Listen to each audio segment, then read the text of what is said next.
which we stand, and it sounds like you've got a wonderful library here that has some very interesting and interactive events.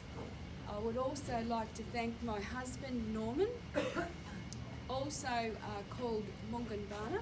He's an Aboriginal artist, and so he's just going to take a little video of me on Facebook while I'm talking as well. So we'll get started on it. So you know that the theme for Library Week is truth, integrity and knowledge. And so we'll move on to the next slide. And I'll say a little bit about each. I was intrigued with this topic, and I do agree with Sivan that it fits very well with the kind of writing that I do, which is basically history and biography and memoir. So I've got a couple of comments here on that. So talking about fake news, it's really been a big issue in recent years, hasn't it? And so, look, there's always been propaganda around, let's face it, but with social media, it gives an opportunity for good and false news to get out much more widely than what it has done in the past. Okay, so moving on, I've got a couple of really interesting quotes for you that I thought you might like. So one that I have heard for many years is ignorance is bliss. I actually don't believe that myself, but I've got this quote from Proverbs: where there is no vision, the people perish. Hosea says people are destroyed for lack of knowledge. Libraries, as you know, they provide print books. Some libraries provide e-books. They stimulate a thirst for knowledge. It's a place where you can do research. It's a place where you can be entertained, where you can socialise and generally increase your knowledge on various issues. Okay, we'll go to the next one. So I think what's really important is that libraries provide opportunity for people who may not be able to afford to buy books. I do have books on sale here, but you can also borrow them from the library because they're all here. So you can enjoy books without a lot of money, and that's a great value of libraries. It's wonderful to see children playing and reading in libraries, and having large print books also for elderly is wonderful as well. Okay, next one. So just to let you know some of my favourite books as a child, I read the Diary of Anne Frank when I was at primary school, and I also read Uncle Tom's Cabin. So you'll know the Diary of Anne Frank. She died in the Holocaust, and Uncle Tom's Cabin was a book that, you know, almost on its own just changed things in America in terms of dealing with racism towards Black Americans. So, you know, that inspired me, both of those books, on my life journey, and it shows you just how much books can affect people. Books can actually create social change, and books can help, you know, children growing up to develop their personalities and their life goals. And I remember when John F. Kennedy was assassinated, and I'm revealing my age here. I was in grade 8 at the time, before, you know, that was still primary school in those days. And so I actually walked into the local library in the city and borrowed a biography of his on the very day that was announced to us in the playground. And I also read Martin Luther King Jr.'s biography. So, you know, books can really, really inspire you on your life journey, and I'm sure a lot of you already know that and don't really need me to say it. So next one. Just a couple of sayings I thought you might like. This is Mahatma Gandhi, and he said, "When I despair, I remember that all through history, the way of truth and love has always won. There have been tyrants and murderers, and for a time they seem invincible, but in the end they always fail."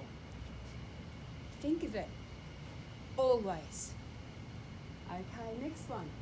Albert Einstein, another famous person, and he said, "What I seek to accomplish is simply to serve with my feeble capacity truth and justice at the risk of pleasing no one."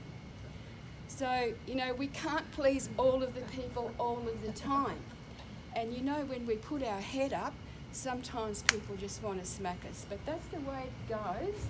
And that's the whole thing about integrity, is being true to your own self and your own values. Okay, next one. So wrong is wrong, even if everyone is doing it, and right is right, even if no one is doing it. Okay, I thought these were rather nice quotes that I selected for you. Truth is like surgery. It hurts but cures, and a lie is like a painkiller. It gives instant relief, but the side effects go on forever. I thought that was a telling one as well. So next one, integrity. A powerful personality is not about being in control or being controlling others. It is about staying rooted in your own core values, integrity and authenticity. Next one. With integrity, you have nothing to fear, since you have nothing to hide. I love that. With integrity, you will do the right thing, so you will have no guilt. Zig Ziglar, one of those people who's written about success. Whatever you do, as long as you operate with honesty, integrity and intelligence, the universe will always have your back. Always. An unknown person. We're nearly there with the quotes, but rather than just get up and do a spiel on my book, I thought I'd better fit in with the theme of Library Week. Okay, so knowledge will give you power, but good character will give you respect. The best advice I ever got is that knowledge is power and to keep reading. And you all know that, don't you? Okay, so next one. So what I'm talking about now with my books, and I will mainly concentrate on the latest book, If I Survive, these are people that I have written about that their lives were about telling the truth. Their lives were about integrity, being true to themselves, and their lives were about giving out knowledge. The lady I'm going to talk about now, she has worked, she turned 100 in January. She's a Holocaust survivor. Since the Sydney Jewish Museum opened in 1992, she has been a volunteer guide. And when I spoke to her writing this book, she said to me, and this was, in the Montefiore home in Sydney, where she was making us a cup of tea, and she wouldn't let us get up and help. She says, "No, I do everything myself." And she said, "There's people in here that are 20 years younger than me, children of my friends, and I have to look after them because they expect people to do things for them." She said, "I do things myself." And she was still mobile, still volunteering, and she said, no, don't get that cup of tea, I'll do that." And she was popping up and down. Absolutely delightful woman. How young was she at that time? 99. 99, she said, "I don't believe in retirement." And she said, and I actually think that's one of the reasons that she lived to the age that she did, that she was always out there in the community, telling her story. Also with Courage to Care, going to schools with an anti-bullying program, and encouraging people to not let not let bullies get away with it, not be bystanders, but to take some action.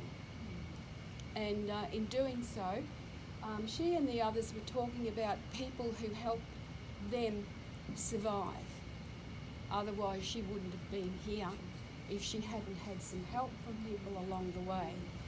But the title of the book, If I Survive, and that's a photo of her that's part of the cover, and she's in her 20s there. And most of the book talks about her in her 20s in the war years. So it is a book that young people can read as well and identify with. A very beautiful woman, that's a passport photo.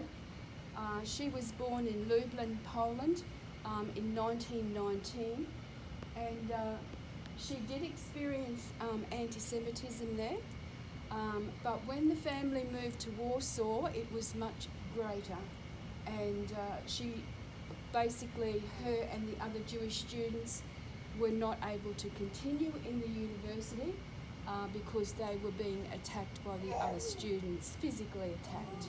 Can you read that? I cannot read the lower line, please. She was prevented at studying law because she was Jewish. Her brothers had to actually leave and go overseas to study.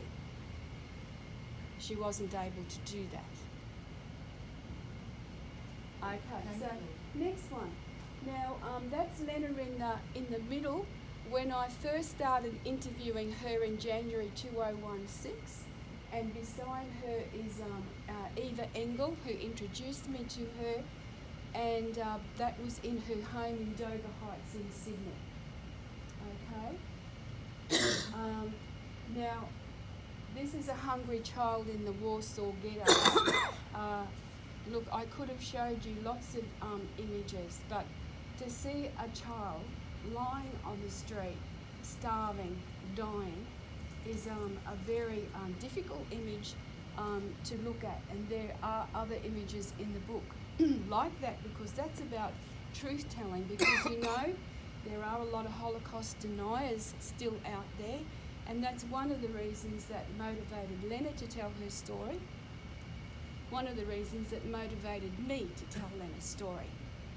So what we have here, the 1st of September 1939, was the Nazi siege of Warsaw began.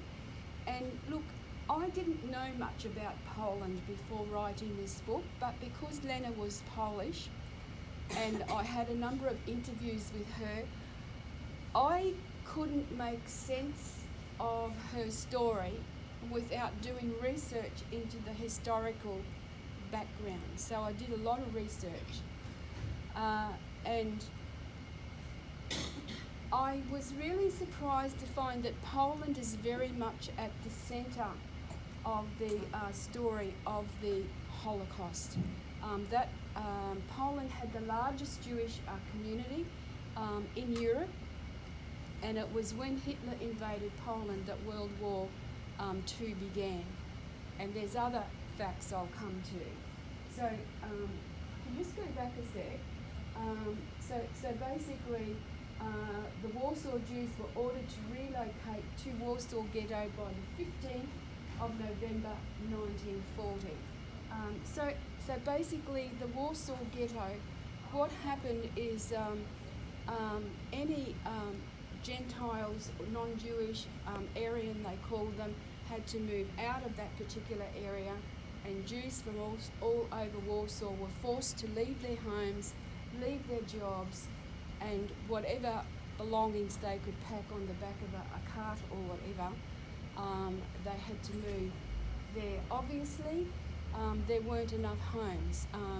Families were only allowed to, I better watch my time, families were only allowed to live in one room. So Lena's family already lived in the area that was designated ghetto, they all had to move into one room so other families could move into other rooms in their house. Still, because Jewish people from other nations in Europe were forcibly relocated to the ghetto, there just wasn't enough room for everybody, so people were living on the streets. There was no way to get food. Little boys used to try and get through holes in the wall to try and beg for food on the other side, the Aryan side, but if they were found by the guards, they were shot. And so Lena kept saying the real heroes of the ghetto were the little boys who tried to feed their families. So we see here this little boy would not have made it. The other thing, there was a big outbreak of typhus as well because there was no opportunity for hygiene, and if you touched someone who had typhus because the streets were crowded, you got it as well. So we'll move on. I didn't get that touch. Typhus. So the thing is, the streets were crowded. If you touched someone, brushed against someone accidentally who had typhus, you would get it yourself. Oh. It was very transferable and very deadly. So a lot of people were wiped out with typhus. Also, if they didn't comply, they were just shot in the streets where they were. Unfortunately, people couldn't bury them. They were just covered with newspaper until someone came and collected them. Okay, so the Nazis decided on the final solution. The reason for that, bullets weren't quick enough way to commit genocide of the Jews in Europe, and also there wasn't enough manpower to do it. And there were some Germans who were very traumatised by having to follow Hitler's commands as well. And so they decided that they needed to set up these gas ovens, these extermination camps, also called death camps. All of them were in Poland. And I know that there's a big controversy at the moment between Israel and Poland over this because Poland is saying, and this is very current news, as you would know if you're following it. So Poland is saying it's very unfair that people call it Polish death camps because the Polish people did not set them up. The Nazis did. And that is very true. But I will say that the Polish government was one of those ones in Europe that did not cooperate with the Nazis, and they actually, the Polish government worked in exile from London. But the Germans did set up a government in Poland, their own government, and that government said Poland is the place to do this because we've got the best transport. So in that sense, Poland put up their hand, but not the real government of Poland. Okay, and so the death camps were built as part of Operation Reinhard, or the Final Solution, and they were at Chelno, Belzec, Sobibor and Treblinka. The Germans sent Jews from Poland, Austria, Belgium, Czechoslovakia, France, Greece, Yugoslavia, Germany and the Soviet Union to Treblinka. Netherlands, not? Netherlands. They might have gone to other death camps. No, I'm just specifically talking about Treblinka because that's where Lena's family were killed. Okay, next one. Okay, so this is the train to Treblinka death camp.